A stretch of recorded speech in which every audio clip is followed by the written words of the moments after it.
Después de volar 12 horas, soportando 3 retrasos en los vuelos para sorprender a mi esposo en su fin de semana de cabaña con sus amigos, entré con su bourbon favorito y lo escuché decir, si ella desapareciera, el dinero del seguro podría liquidar mis deudas. Su amigo se rió. O por fin podría salir con su hermana sin sentirme culpable, añadió. Dejé el bourbon. Por la mañana, estaba en Costa Rica. 2 semanas después, su hermana llamó llorando. La botella de bourbon se sentía pesada en mis manos mientras estaba parada frente a la puerta de la cabaña. Mi corazón latía con fuerza por la anticipación después de viajar 12 horas para sorprender a David. Entonces escuché su voz a través de la madera desgastada, palabras que congelaron la sonrisa en mi rostro e hicieron añicos mi mundo en 1000 pedazos. Si ella desapareciera, el dinero del seguro podría liquidar mis deudas. La voz de mi esposo era informal, casi pensativa, como si estuviera hablando del clima.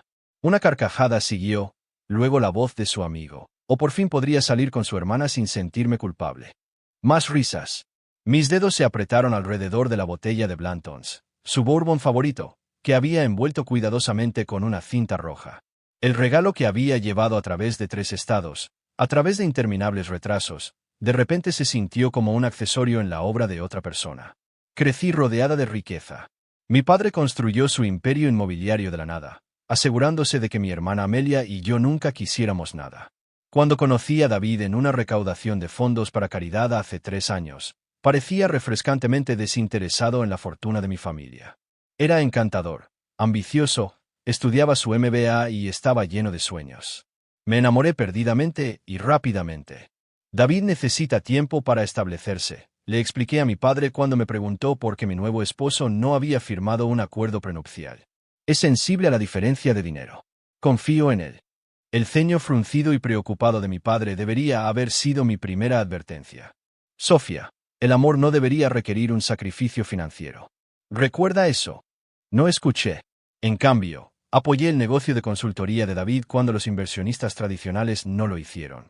Pagué sus préstamos estudiantiles como regalo de primer aniversario. Compré la casa que quería, en el vecindario que eligió. Cada vez que decía tener un revés en su negocio, escribía otro cheque, creyendo en la sociedad que pensaba que estábamos construyendo. Mi hermana trató de advertirme, a su manera gentil. Pregunta mucho sobre los fideicomisos de nuestra familia, Sofía. Es extraño. Desestimé sus preocupaciones como sobreprotección. Solo está tratando de entender nuestro mundo, insistí. De pie afuera de la puerta de la cabaña, todas esas advertencias me cayeron encima a la vez. Ayer había sido normal. Una videollamada con David donde habló sobre el fin de semana en la cabaña, como los chicos jugaban al póker y al senderismo.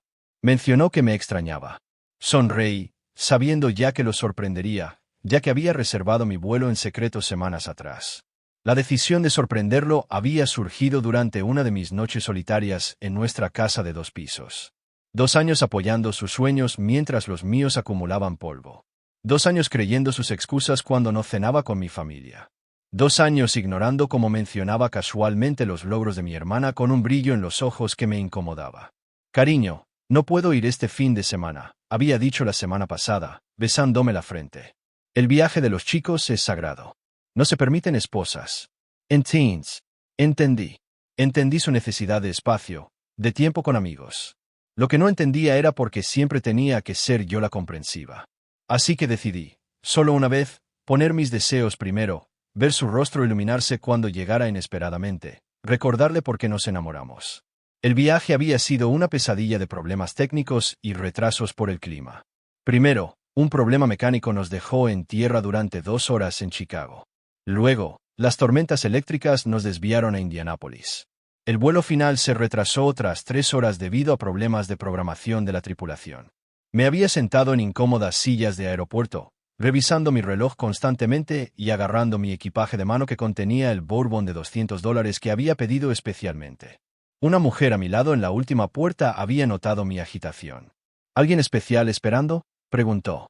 Mi esposo, respondí, sonriendo a pesar de mi agotamiento. No tiene idea de qué voy. Esas son las mejores sorpresas, dijo, dándome una palmadita en la mano. A pesar de todo, me había aferrado a la imagen del rostro sorprendido de David, imaginando sus brazos envolviéndome, diciéndoles a sus amigos, «Ven qué esposa tan increíble tengo». Me quedé paralizada afuera de la puerta de madera de la cabaña número 8, la revelación aún resonando en mis oídos. ¿De cuánto es la póliza otra vez?, preguntó el amigo de David. $2 millones, respondió otro. Me costó convencerla de que firmara los papeles. Le dije que se trataba de nuestra futura familia. Me presioné la mano contra la boca para sofocar cualquier sonido. Mis piernas temblaban, pero de alguna manera me mantuvieron erguida. Amigo, eso es frío, dijo otra voz, aunque se reía entre dientes. ¿Frío? Es estratégico, respondió David. Su papá vale 9 cifras. Su hermana es soltera y mucho más divertida. Sofía es dulce pero aburrida. Siempre preocupada por decepcionar a papá. Algo dentro de mí, algo que se había estado doblegando durante 2 años, finalmente se rompió. Surgió un recuerdo, David sugiriendo casualmente que fuéramos a hacer paracaidismo, alpinismo, buceo, todas actividades que podrían terminar trágicamente. Pensé que estaba siendo aventurero. Ahora lo entendía. Estaba buscando que ocurrieran accidentes. La botella de bourbon casi se me escapa de las manos. La dejé en silencio junto a la puerta, quitando cuidadosamente la etiqueta del regalo con mi nombre. Mi anillo de bodas captó la luz del porche. Su diamante de repente parecía llamativo y falso, como nuestro matrimonio.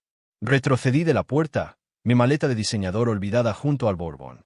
A través de la ventana de la cabaña, los vi. David y 3 amigos, cartas y dinero en efectivo sobre la mesa, cervezas en la mano. Mi esposo sonreía, completamente tranquilo, mientras hablaba de mi muerte. Este hombre que me besó al despedirme en el aeropuerto hace 3 días. Este hombre que prometió amarme en la salud y en la enfermedad. Este hombre que tenía acceso a cada cuenta, cada activo que poseía. Mi anillo de bodas se sentía como si me quemara la piel. Me lo quité mientras caminaba de regreso a mi auto alquilado, mi mente repasando todas las señales que había ignorado. Las preguntas sobre mi seguro de vida, el sutil distanciamiento de mis amigos y familiares, las reuniones accidentales con mi hermana. Mientras me deslizaba en el asiento del conductor, coloqué mi anillo de bodas en el portavasos, un pequeño y brillante testimonio de un matrimonio construido sobre mentiras. Por un breve momento, consider confrontarlo. Imaginé la satisfacción de ver su rostro cuando se diera cuenta de que lo habían atrapado. Pero la autoconservación ganó. Si estaba dispuesto a contemplar mi muerte por dinero, ¿qué más podría hacer cuando lo arrinconaran? Encendí el motor y me alejé de la cabaña que contenía las ruinas de mi matrimonio, con las lágrimas finalmente brotando. Pero debajo de la devastación, algo más se estaba formando, una fría y clara determinación. Por la mañana, estaría en Costa Rica. Para cuando David regresara a casa, estaría oficialmente desaparecida. Case suit. Que se pregunte, que se enfrente solo a esos cobradores de deudas. Puede que me hayan criado con riqueza y privilegios, pero mi padre también me enseñó algo que David claramente había olvidado. Nunca subestimes a una mujer con recursos y una razón para vengarse. Mis manos no temblaban mientras estaba sentada en mi auto alquilado en el estacionamiento poco iluminado a 1 milla de la cabaña. Eso me sorprendió. El entumecimiento se había instalado, envolviéndome como un escudo protector. Saqué mi teléfono y abrí la aplicación de la aerolínea. Pulido de Aira. El lugar más lejano que se me ocurrió con poca antelación, Costa Rica. El correo electrónico de confirmación llegó segundos después. Sin dudarlo, sin pensarlo 2 veces. Conduje hasta la farmacia abierta las 24 horas más cercana, compré un teléfono prepago y lo activé en el estacionamiento. Luego llamé a mi asistente, Megan. Necesito que hagas algo por mí. Sin preguntas. Por supuesto, señorita Reynolds. ¿Está todo bien? Voy a hacer un viaje personal prolongado. Emergencia. Necesito que canceles todas mis citas para el próximo mes. Si alguien pregunta, incluyendo a David, no has tenido noticias mías desde ayer. Pausa. Debería preocuparme por ti. No. Dije, sorprendiéndome de lo tranquila que sonaba mi voz. Solo necesito tiempo. Me pondré en contacto contigo cuando pueda. Colgué y saqué la batería de mi teléfono regular. David podría rastrear ese. El GPS del auto alquilado también podría ser rastreado. Lo devolví al aeropuerto y tomé un viaje compartido a un aeropuerto diferente en el siguiente estado. Cada decisión calculada, mecánica, como si alguien más estuviera moviendo mi cuerpo mientras yo observaba desde la distancia. El vuelo nocturno estaba medio vacío mientras el avión se elevaba en la oscuridad. Los recuerdos parpadeaban en mi mente como una vieja presentación de diapositivas, recontextualizándose a la luz áspera de la revelación de esta noche. David comentando sobre el vestido de mi hermana en la cena de Navidad. Amelia siempre tuvo buen gusto. La forma en que sus ojos se demoraban, su sugerencia de que cambiara mi testamento después de casarnos. Es lo que hacen las parejas responsables. El viaje de senderismo donde insistió en tomarme fotos cerca del borde del acantilado, solo. Retrocede un poco más, cariño. El accidente de natación del verano pasado cuando casi me ahogo después de que me convenciera de nadar más lejos de la orilla de lo que me sentía cómoda. Eres más fuerte de lo que crees. Su rechazo casual a mis preocupaciones sobre la fertilidad. Tenemos mucho tiempo para tener hijos. Disfrutemos de ser solo nosotros por ahora. ¿Estaba esperando que se liquidara la póliza de seguro? Las piezas se ensamblaron en un mosaico horrible. No era una esposa para él. Era una cuenta bancaria andante con una fecha de vencimiento que él elegía. La azafata me tocó el hombro, sobresaltándome. Señora, ¿le gustaría un poco de agua? Me di cuenta de que había estado llorando en silencio. 16 horas y 3 vuelos después, emergí al aire húmedo de Costa Rica. Mi maleta empacada apresuradamente contenía 3 conjuntos, artículos de tocador básicos, mi pasaporte y un sobre con $5,000 en efectivo que guardaba para emergencias. Había retirado otros $10,000 de un cajero automático en mi escala, alcanzando el límite diario. Mis tarjetas de crédito permanecieron intactas, esas podrían rastrearse. El taxista no hablaba mucho inglés, lo que me venía bien. Le mostré el nombre de un pequeño hotel que había encontrado en línea durante mi escala. No era un resort, nada lujoso, nada en lo que David pensaría buscarme. Playa Hermosa. Él asintió, alejándose del aeropuerto. A través de la ventana, la exuberante vegetación y los coloridos edificios se difuminaban. Estaba a 3,000 millas de casa, de la vida que había construido, del esposo que había estado planeando mi muerte. Mi dedo anular se sentía desnudo, la línea de bronceado marcada contra mi piel. El Hotel Para del Mar se encontraba en un tramo tranquilo de playa, su pintura azul desgastada descascarándose por el aire salado. El vestíbulo constaba de una pequeña recepción y unas pocas sillas de mimbre. Un ventilador de techo giraba perezosamente sobre nuestras cabezas. La anciana de la recepción sonrió cálidamente. ¿Reservación? No, dudé. Tiene habitaciones disponibles por unas semanas. Me evaluó, despeinada, agotada, con los ojos hinchados por las lágrimas silenciosas. Lo que sea que vio la hizo asentir suavemente. Tenemos una habitación con vista al mar. Muy tranquila.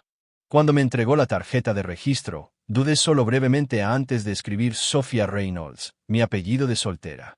Un nombre que no había usado en 2 años. Un nombre que se sentía extraño y como volver a casa al mismo tiempo.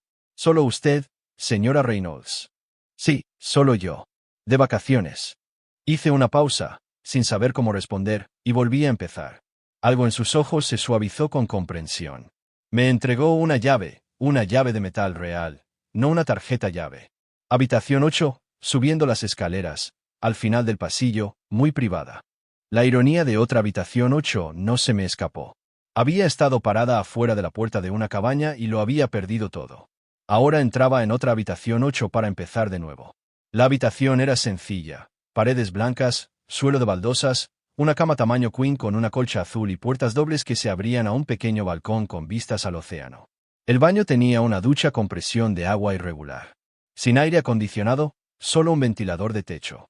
Nada que ver con los hoteles de lujo en los que David y yo solíamos alojarnos. Era perfecto. Dejé caer mi maleta y caminé hacia el balcón. El sol se estaba poniendo, pintando el cielo en tonos naranja y rosa. Las olas rompían rítmicamente contra la orilla. Por primera vez desde que escuché esas palabras devastadoras, respiré hondo. La noche cayó rápidamente en Costa Rica. Me acosté en la cama desconocida en la oscuridad, escuchando el océano y los sonidos desconocidos de las criaturas nocturnas. La realidad empezó a abrirse paso a través de mi entumecimiento protector. Mi pecho se tensó. Mi respiración se volvió superficial. Todo lo que había estado conteniendo se desbordó. Me acurruqué sobre mí misma, con sollozos sacudiendo mi cuerpo, amortiguados por la almohada que apretaba contra mi cara. Lloré por la mujer que había amado tan ciegamente, por el futuro que creía tener, por la traición tan profunda que no podía comprender sus límites. Él quería que muriera, susurré en la oscuridad, las palabras haciéndolo real. Las lágrimas continuaron hasta que no quedaron más, dejándome vacía y agotada. Me arrastré hasta el baño, me eché agua en la cara y capté mi reflejo en el espejo manchado. Apenas me reconocí. La mujer que me devolvía la mirada tenía ojeras y una dureza en la boca que no había estado allí antes. Volví a la cama y permanecí despierta mientras las horas de la noche transcurrían lentamente. El ventilador de techo creaba sombras móviles en las paredes. En algún lugar cercano, se escuchaba música débilmente, luego se apagó. El océano continuó su interminable conversación con la orilla. Cuando la primera luz del amanecer se coló por las finas cortinas, me dirigí al balcón y observé cómo el sol emergía del horizonte, pintando el agua de dorado. Los pájaros se llamaban unos a otros en los árboles cercanos. El mundo continuaba como si todo fuera normal, como si mi vida no acabara de derrumbarse. Lo había dejado todo atrás: mi casa, mi ropa, mi identidad como esposa de David. Todo lo que tenía era a mí misma y, por primera vez en años, me pregunté si eso sería suficiente. Un golpe en la puerta me sobresaltó. La dueña del hotel estaba allí con una bandeja, café, fruta fresca y tostadas. Por cuenta de la casa, dijo simplemente. El primer día siempre es el más difícil. Cuando se dio la vuelta para irse, encontré mi voz. ¿Cómo lo supo? Me dedicó una suave sonrisa. No es la primera mujer que llega a nuestra orilla buscando un nuevo comienzo, señora. No será la última. Después de que se fue, tomé un sorbo del café fuerte y observé cómo la playa cobraba vida abajo. Los lugareños paseaban a sus perros. Un pescador empujaba su bote hacia las olas. Ninguno de ellos me conocía. Ninguno de ellos tenía expectativas. Por primera vez desde que escuché esas palabras devastadoras a través de la puerta de la cabaña, sentí algo más que dolor. Sentí posibilidad. Esas palabras se convirtieron en mi mantra durante los días siguientes. Me las repetía cada mañana mientras veía el amanecer desde mi balcón, con el café en la mano, un ritual que Sofía, la dueña del hotel, había establecido sin preguntar. Aparecía en mi puerta cada mañana, bandeja en mano, con una suave sonrisa en su rostro curtido. En mi tercer día, cuando intenté pagarle por el servicio diario de desayuno, rechazó mi dinero con un gesto. Primero te curas, luego hablamos de negocios, dijo con firmeza. Esa tarde, volvió a llamar a mi puerta. Ven y camina conmigo. Dudé, pero algo en su autoridad maternal me hizo seguirla. Caminamos por la orilla, sus pies con sandalias dejando huellas perfectas en la arena húmeda. Mi esposo me dejó por mi prima hace 20 años, dijo sin preámbulos. Quería morir. Luego compré este hotel. A veces la mejor venganza es simplemente vivir bien. Dejé de caminar. ¿Cómo lo supo? Sofía sonrió. Tus ojos tienen la mirada de una mujer traicionada. Diferentes detalles, el mismo dolor. Hizo un gesto hacia el horizonte. Costa Rica tiene una forma de reconstruir a las personas rotas.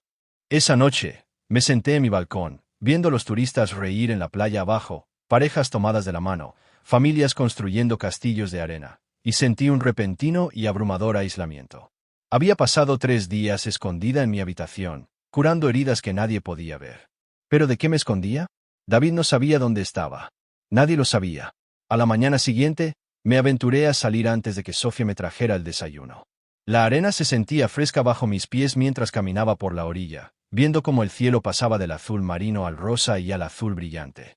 Un vendedor local estaba preparando su puesto de frutas, colocando mangos y piñas en coloridos diseños.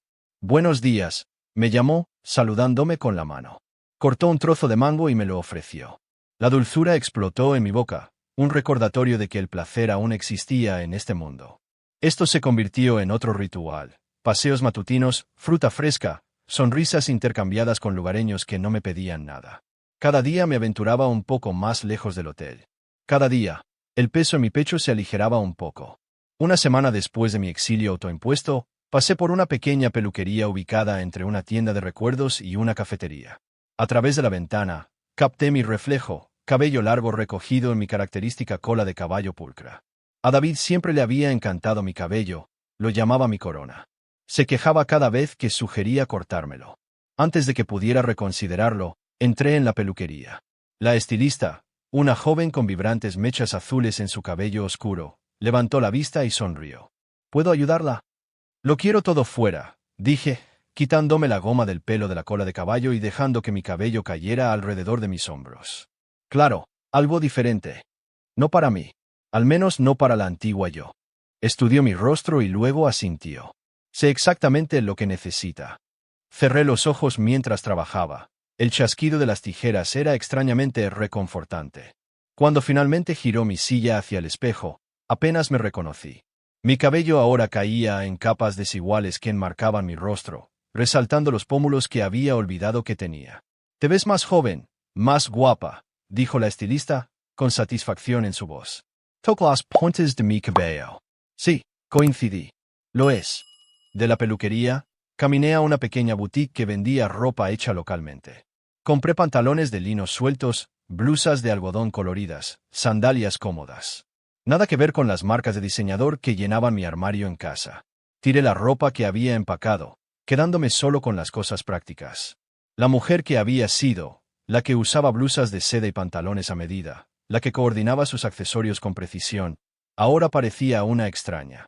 Esa noche, Sofía sintió con aprobación ante mi transformación. «Ahora pareces pertenecer a este lugar». «Estoy empezando a sentir que sí», admití. 2 días después, paseando por una tranquila calle lateral, descubrí una pequeña galería de arte. Pinturas de paisajes locales llenaban las paredes, vibrantes e inspiradoras interpretaciones de playas y selvas que capturaban algo más allá de la mera apariencia. Un anciano estaba sentado en un rincón dibujando. «¿Le gusta el arte?», preguntó en un inglés con acento, al notar mi interés. «Solía pintar», respondí, «hace años. Antes de David. Antes de dejar de lado mis actividades creativas para apoyar sus sueños, antes de convertirme en la esposa corporativa perfecta». El hombre, Miguel, como supe más tarde, me entregó su cuaderno de bocetos y un lápiz. «Mustream». Dudé, y luego me senté a su lado. Mis primeros trazos fueron vacilantes, pero pronto mi mano recordó lo que mi mente había olvidado: la curva de la costa, la textura de las hojas de palma, el juego de luces sobre el agua. Perdí la noción del tiempo, perdida en la simple alegría de la creación.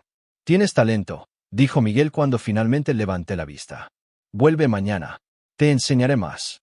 Volví, día tras día. La pequeña galería se convirtió en mi santuario. Miguel me enseñó nuevas técnicas, me presentó a artistas locales, me animó a experimentar. Empecé con bocetos a lápiz, luego pasé a las acuarelas, luego a los acrílicos.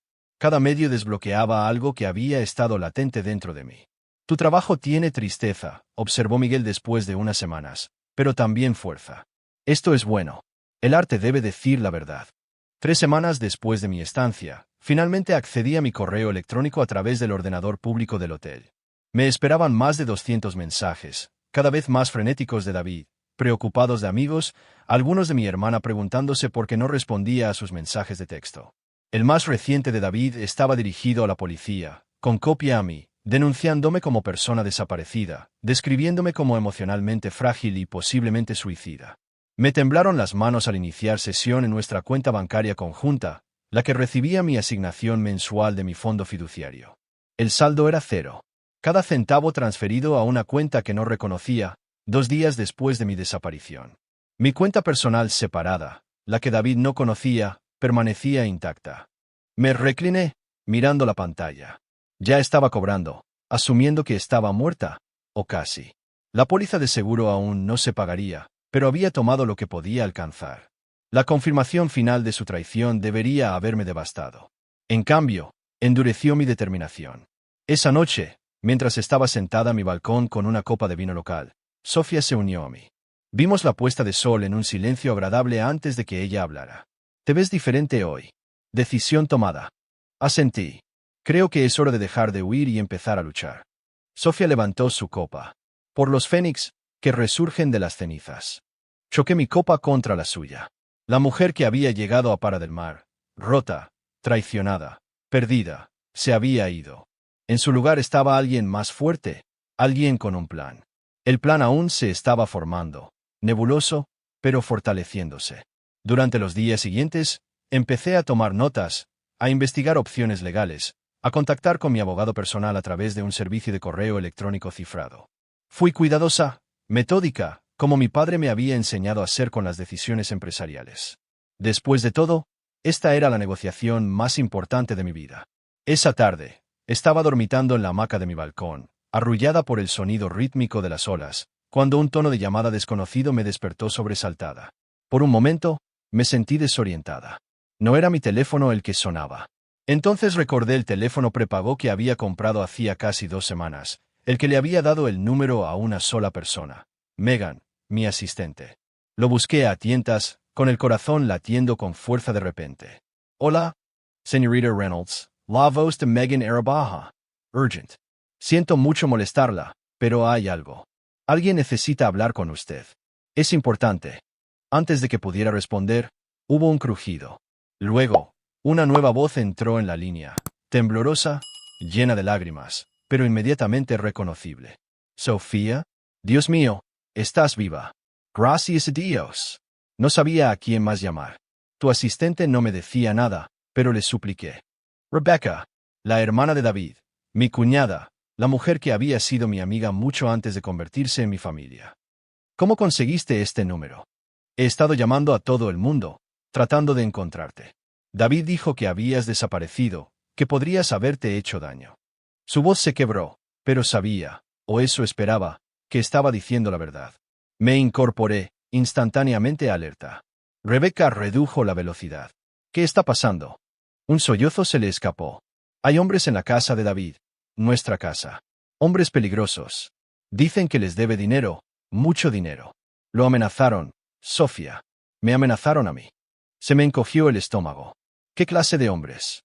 Del tipo que rompe cosas, dedos, caras. Su voz bajó a un susurro. Le dieron 3 días para pagar, o harán un escarmiento con él. Saben de mí, de mi casa. Dijeron que si huye, se quedarán con mi casa en su lugar. Mi mente se aceleró. Rebecca era dueña de una pequeña y encantadora casa de estilo artesano. La había comprado con su salario de maestra y un préstamo de sus padres. La había renovado ella misma. Había pintado cada pared. Había plantado cada flor en el jardín. Era su orgullo, su santuario. ¿Cuánto debe? Pregunté, temiendo ya la respuesta. $300,000, susurró. Deudas de juego. No tenía ni idea de que fuera tan grave. Sofía, ninguno de nosotros lo sabía. Las piezas encajaron con una claridad nauseabunda. La necesidad desesperada del dinero del seguro, los intentos de acceder a mi fondo fiduciario, los constantes reveses financieros en su negocio. No eran pérdidas empresariales en absoluto, sino deudas de juego. ¿Cuándo empezó esto? No lo sé exactamente. Siempre le ha gustado apostar en los partidos, pero los hombres dijeron que ha estado acumulando esta deuda durante más de un año. Póker de apuestas altas, apuestas deportivas, incluso algún casino clandestino. Hizo una pausa. No dejaba de pedirme que pidiera un préstamo con mi casa como garantía. Hace 2 meses. Le dije que no. Ahora entiendo por qué. Cerré los ojos, recordando los viajes de fin de semana con clientes, las noches hasta tarde en cenas de negocios, las misteriosas llamadas que atendía en otra habitación, todas esas mentiras. ¿Dónde está ahora?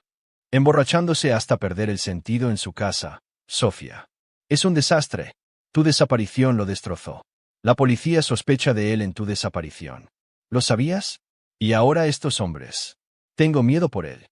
La ironía era casi excesiva. El marido que había contemplado mi muerte para obtener beneficios económicos ahora estaba siendo investigado por mi desaparición. En otras circunstancias, podría haber parecido justicia perfecta. ¿Por qué me llamas, Rebecca? Mantuve mi voz firme, aunque me temblaban las manos. ¿Qué esperas que haga? Dudó. Pensé, si volvías, explicabas a la policía que solo necesitabas un tiempo fuera, y tal vez, con las conexiones de tu familia, el dinero. ¿Quieres que pague sus deudas de juego? No era una pregunta. Sé que es mucho pedir, pero le harán daño, Sofía. Tal vez algo peor. Y perderé mi casa, todo por lo que he trabajado. Rebecca, siempre la protectora de su hermano menor, siempre poniendo excusas por él, siempre limpiando sus desastres. Una vez admiré esa lealtad. Ahora solo me entristecía. ¿Sabe el que me estás llamando? No. ¿Cree que estás? No pudo terminar la frase. Que mi marido pensara, esperara, que yo estuviera muerta, y que su hermana me pidiera que lo rescatara de las consecuencias de sus actos. Necesito tiempo para pensar, dije finalmente. Te devolveré la llamada a este número. Colgué antes de que pudiera responder e inmediatamente volví a llamar a Megan. ¿Cómo te encontró? Pregunté. Se presentó en la oficina, histérica, diciendo que era cuestión de vida o muerte. Lo siento mucho. Está bien, suspiré. Solo que nadie más lo entendía. Ni siquiera aunque estuvieran llorando. Después de colgar, caminé hacia la playa, con la mente dando vueltas. Lo más inteligente era permanecer escondida.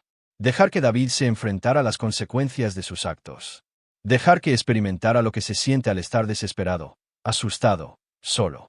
Los cobradores de deudas no eran mi problema. Su adicción al juego no era mi problema. Su casa no era mi problema. Pero Rebecca había sido mi amiga. Me había dado la bienvenida a su familia cuando la mía se mostraba escéptica con David. Me defendió cuando su madre hizo comentarios sarcásticos sobre mi rica educación. Había sido sincera en su afecto, a diferencia de su hermano. Cogí una piedra y la lancé al océano, viendo cómo desaparecía bajo las olas. La decisión que tenía ante mí no era solo sobre David. Era sobre qué clase de persona quería ser en esta nueva vida que estaba construyendo. La mujer que huyó en la noche estaba justificada en su autoconservación. Pero la mujer en la que me estaba convirtiendo, más fuerte, más clara, con más propósito, necesitaba tomar decisiones con las que pudiera vivir. Volví a mi habitación y llamé a mi abogado. Después de explicarle la situación, hice una sola pregunta. ¿Puedo pagar la deuda de otra persona sin revelar mi ubicación o mi estado actual? Hubo una larga pausa. Es posible. Complicado, pero posible. 2 horas y varias llamadas después, tenía mi respuesta. Volví a llamar a Rebecca. Me encargaré de la deuda, dije sin preámbulos. Pero hay condiciones. Contuvo la respiración. Lo que sea. Primero, David nunca debe saber que el dinero vino de mí. En lo que a él respecta, sigo desaparecida. Pero la policía, he hecho arreglos para que se descubran pruebas de mis viajes internacionales. La investigación pasará de homicidio a persona desaparecida que no quiere ser encontrada. Segundo, tienes que meter a David en rehabilitación por su ludopatía. Rehabilitación de verdad, no un programa de fin de semana. Por supuesto. Sí. Y tercero, continué, vende tu casa y múdate a un lugar que él no conozca. A un lugar más seguro. El silencio se prolongó entre nosotras. ¿Crees que me haría daño? Pensé en la cabaña, en su conversación informal sobre mi muerte. Creo que un hombre desesperado es impredecible, y David está muy desesperado ahora mismo. Después de otra larga pausa, aceptó. Antes de colgar, hizo la pregunta que había estado temiendo. Sofía, ¿qué pasó? ¿Por qué te fuiste así? Cerré los ojos, debatiendo cuánto contarle. Digamos que escuché algo que me hizo darme cuenta de que nuestro matrimonio no era lo que yo pensaba. Algo imperdonable. Otro largo silencio. ¿Fue por mí? Se me cortó la respiración. ¿Qué quieres decir? David, siempre ha tenido esta idea, de que tú y yo, de que nosotras. No pudo terminar. De que tú y yo. ¿Qué, Rebecca? ¿Que deberíamos estar juntas? Que yo sentía algo por ti. Su voz era apenas audible. Por eso su última novia lo dejó. No dejaba de compararla contigo, luego sugiriendo que nosotras.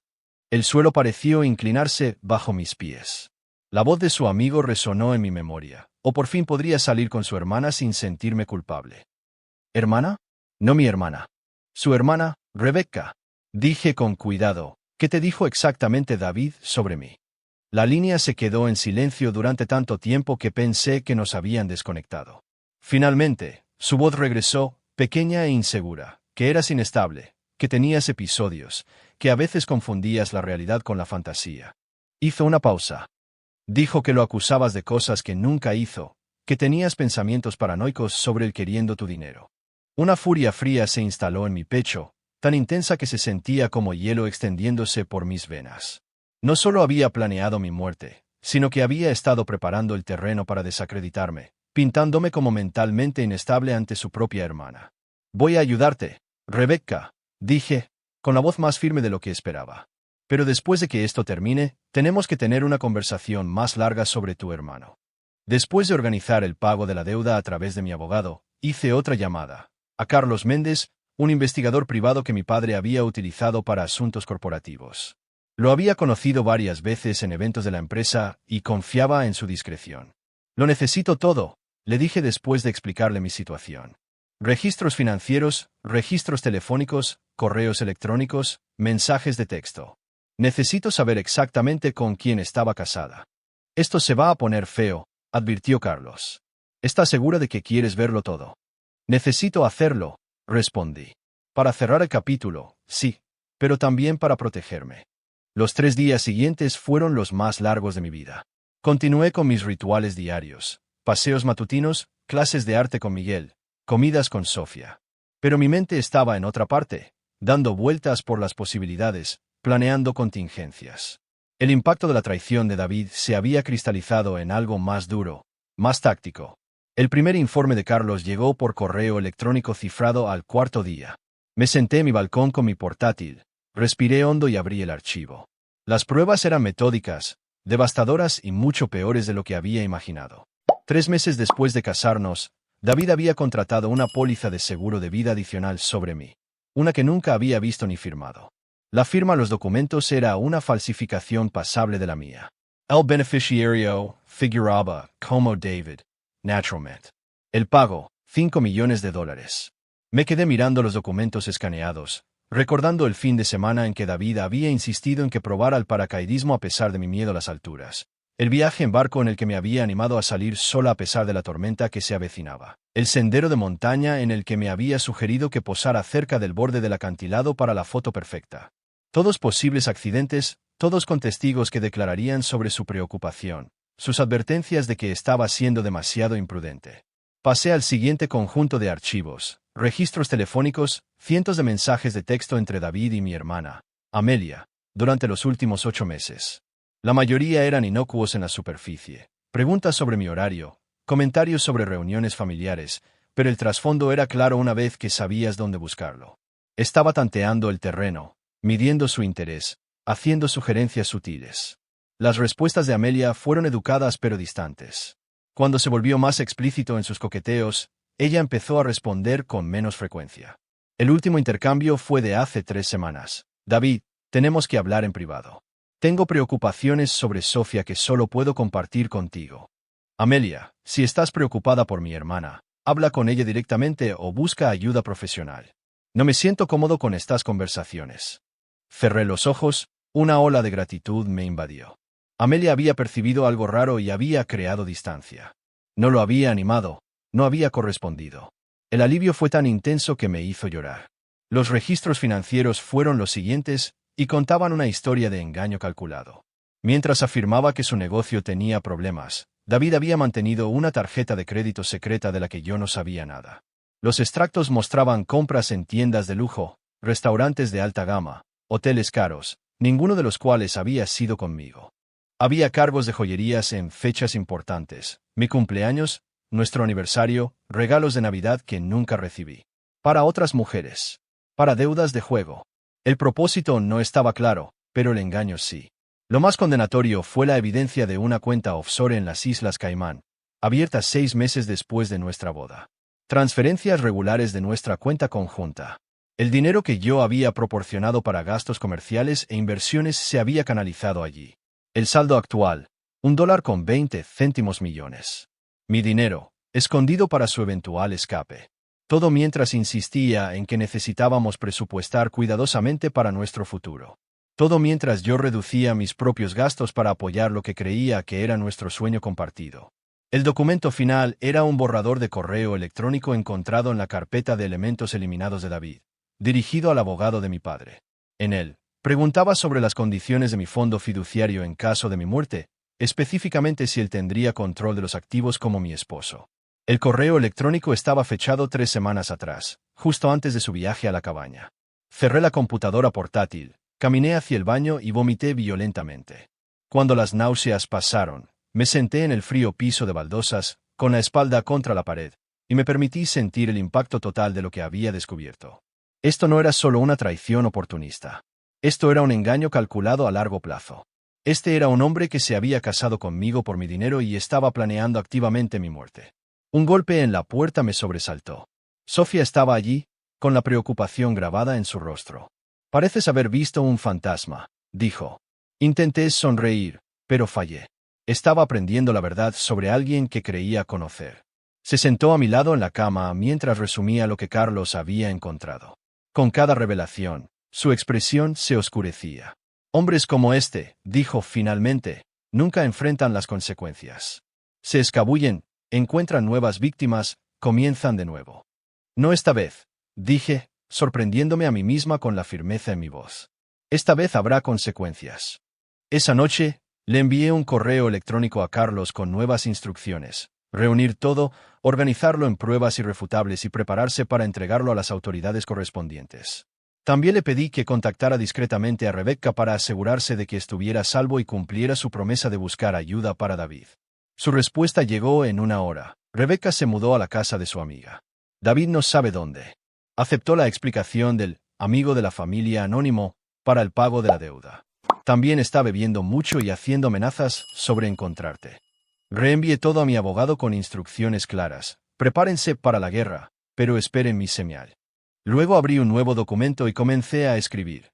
Un relato detallado de mi matrimonio, la conversación que escuché en la cabaña, mi escape y todo lo que había descubierto desde entonces.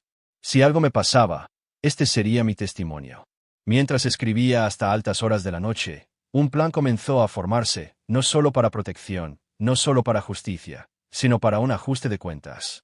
David había pasado años creando una ficción elaborada. Era hora de revelar al autor detrás de la máscara. La preparación tomó otra semana. Necesitaba que todo estuviera perfectamente sincronizado, que cada contingencia estuviera planificada. No se trataba de venganza, una acción impulsiva y acalorada alimentada por el dolor. Se trataba de justicia, fría, deliberada y completa. Primero, consolidé mi posición financiera. Con la ayuda de Carlos, transferí los fondos restantes de las cuentas conjuntas a cuentas seguras a las que David no podía acceder. Me comuniqué con las compañías de tarjetas de crédito para señalar actividades sospechosas, retrocediendo las solicitudes a antes de mi desaparición. Hice que mi abogado redactara una petición de emergencia para congelar la cuenta offshore, lista para presentarla en el momento adecuado. Luego vinieron los preparativos legales. Organicé cada prueba en un archivo completo: los documentos de seguro falsificados, los aumentos de póliza no autorizados, el fraude financiero, las cuentas offshore. Cada transgresión documentada metódicamente, cada conexión claramente trazada. Hice que Carlos hiciera varias copias, almacenadas en diferentes lugares seguros. Mi apariencia necesitaba cambiar aún más. El corte de pelo fue un comienzo, pero no suficiente. No quería ser reconocida antes de estar lista. Compré lentes de contacto que cambiaron el color de mis ojos de azul a marrón. Seleccioné ropa, nada parecido a lo que David estaba acostumbrado a verme usar. Prendas prácticas y discretas en colores apagados. Practiqué un ligero acento, lo suficiente para hacer que alguien dudara de si yo era quien pensaba que era. Reservé mi vuelo de regreso con mi apellido de soltera, con una ruta de escala que dificultaría el seguimiento de mis movimientos. Alquilé un auto de una pequeña agencia local que no requería escanear una identificación en una computadora. La noche antes de mi partida, Sofía llamó a mi puerta con un pequeño paquete. Para protección, dijo, entregándome un delicado brazalete de plata con dijes. Mi abuela me lo dio cuando mi esposo se fue. Dijo, te mantiene fuerte cuando te enfrentas a quienes te desean daño. Me lo puse en la muñeca, conmovida por el gesto. Espero que encuentres lo que buscas, dijo, abrazándome. Paz, justicia, lo que sea. Gracias, susurré, por todo. Antes de salir de Costa Rica, hice la llamada más difícil de todas, a mi hermana, Amelia. Utilicé una aplicación de mensajería cifrada, una que sabía que guardaba para su trabajo humanitario internacional. No reacciones, dije en el momento en que respondió. Soy Sofía. Estoy viva. Estoy a salvo. Hubo una fuerte inhalación, pero siguió mis instrucciones. Estoy sola, dijo en voz baja. ¿Qué está pasando? Todos piensan. Sé lo que todos piensan. Necesitaba que siguiera siendo así por un poco más de tiempo. Hice una pausa. Necesito preguntarte algo sobre David. Pude escucharla cambiando de posición, pude imaginarla moviéndose a un lugar más privado en su apartamento. ¿Qué pasa con él? ¿Te ha estado contactando desde que desaparecí? ¿Haciendo preguntas extrañas? ¿Haciendo sugerencias inapropiadas? Su silencio fue suficiente respuesta. Amelia, por favor, necesito saberlo todo. Llama casi a diario, admitió. Al principio, parecía una preocupación genuina por ti. Luego, el tono cambió. Comenzó a sugerir que tal vez yo necesitaba consuelo durante este momento difícil, que deberíamos reunirnos en privado para compartir nuestro dolor. Se me revolvió el estómago. ¿Tú? Dios, no. Su voz era feroz. Sofía, siempre pensé que él era raro de alguna manera. Demasiado perfecto. Demasiado ensayado. Nunca entendí qué veías en él. Las lágrimas me picaron los ojos. Si tan solo hubiera escuchado sus sutiles advertencias hace años. Hay algo más, continuó vacilante. Me preguntó sobre tu fondo fiduciario. Preguntas específicas sobre qué pasa con él si te declaran muerta. Necesito que hagas algo por mí, dije. Es importante que actúes con normalidad a su alrededor. No dejes que sospeche nada. ¿Qué está pasando? ¿Dónde estás? No puedo contarte todo todavía, pero lo haré. Lo prometo. Por ahora, necesito que confíes en mí. Después de un momento, aceptó. Mi último paso preparatorio fue garantizar la seguridad de Rebecca. Hice que Carlos organizara un equipo de seguridad para monitorear discretamente su nueva ubicación. También establecí un fondo de emergencia para ella a través de mi abogado, accesible si era necesario. Ella era otra de las víctimas de David, manipulada y utilizada en sus planes. Merecía protección. El día antes de mi vuelo a casa, hice una llamada anónima a la División de Delitos Financieros del FBI. No di detalles, solo la información suficiente para incitarlos a investigar más de cerca las actividades de David. El fraude de seguros, las cuentas offshore, el robo de identidad, todos delitos federales. No actuarían de inmediato, pero comenzarían a vigilar. El vuelo de regreso a Estados Unidos se sintió surrealista. Habían pasado 3 semanas y media desde que escuché esas fatídicas palabras en la cabaña. En ese tiempo, había muerto y renacido. La mujer ingenua y confiada fue reemplazada por alguien más fuerte, más clara y mucho más peligrosa para los planes de David. Llegué por la noche, conduciendo mi anodino auto alquilado por calles familiares que de alguna manera se sentían extrañas. Los vecindarios no habían cambiado, yo sí. Al acercarme a nuestra comunidad cerrada, no usé la entrada principal, donde la seguridad podría reconocerme.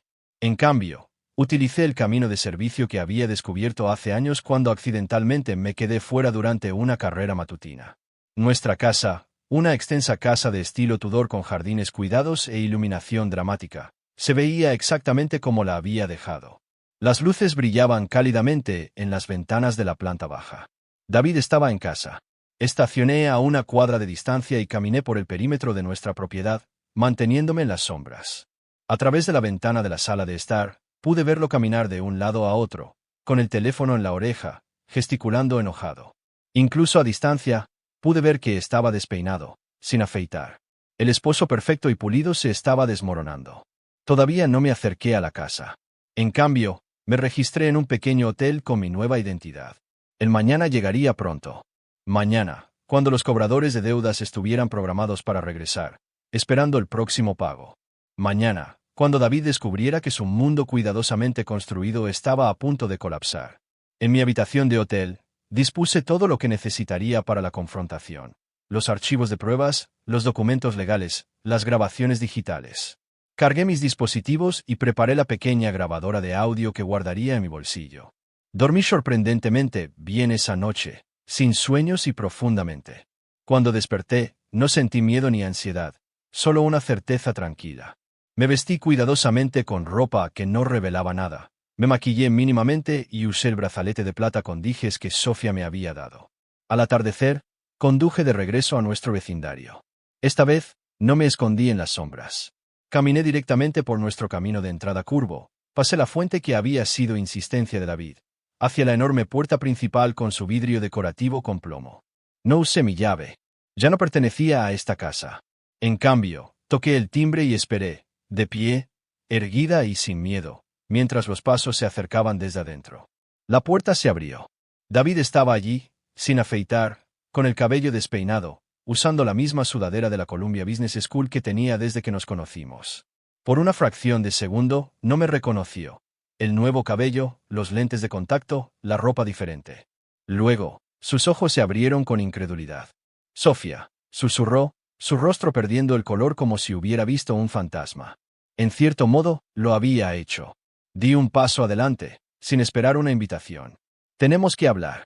Retrocedió automáticamente, su boca abriéndose y cerrándose sin palabras. Pasé junto a él hacia el vestíbulo, el piso de mármol resonando bajo mis pasos. La casa olía a rancio, platos sin lavar, recipientes de comida para llevar de un día, el leve olor a whisky. «Estás viva», logró decir finalmente, siguiéndome a la sala de estar. «¿Dónde has estado?» «He estado loco de preocupación». «La policía pensó que te había matado», dije. Me volví para mirarlo, mi voz firme. «Sí, imagino que eso fue inconveniente para tus planes». Su expresión cambió rápidamente. La sorpresa dio paso a un alivio tentativo, luego al cansancio.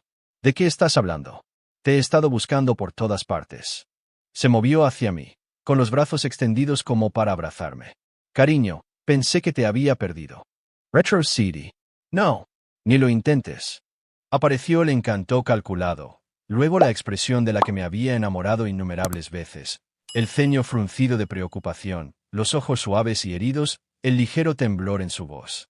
Sofía, sea lo que sea que creas que pasó, sea lo que sea que te moleste, déjame explicarte. Estuve en la cabaña, David. Observé su rostro cuidadosamente mientras la comprensión amanecía.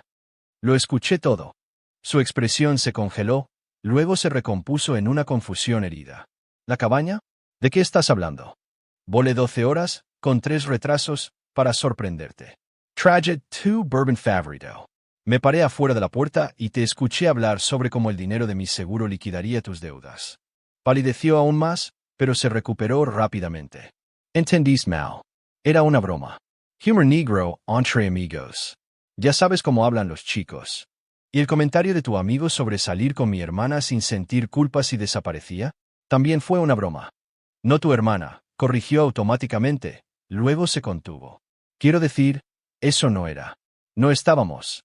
Tu hermana, terminé por él. Sí. Rebeca me contó sobre tu pequeña obsesión. Sobre cómo has estado tratando de manipularla también. La ira cruzó su rostro rápidamente, reprimida. Rebecca, ¿has hablado con ella? ¿Dónde has estado?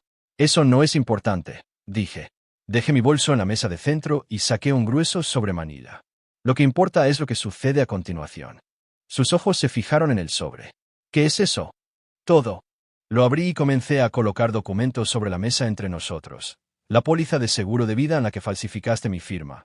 Extractos bancarios que muestran transferencias a tu cuenta offshore en las Islas Caimán.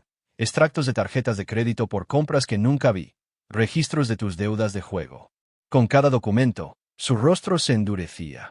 La pretensión de confusión desaparecía. Me has estado investigando. Su voz era baja, peligrosa. Solo descubriendo con quién estaba realmente casada.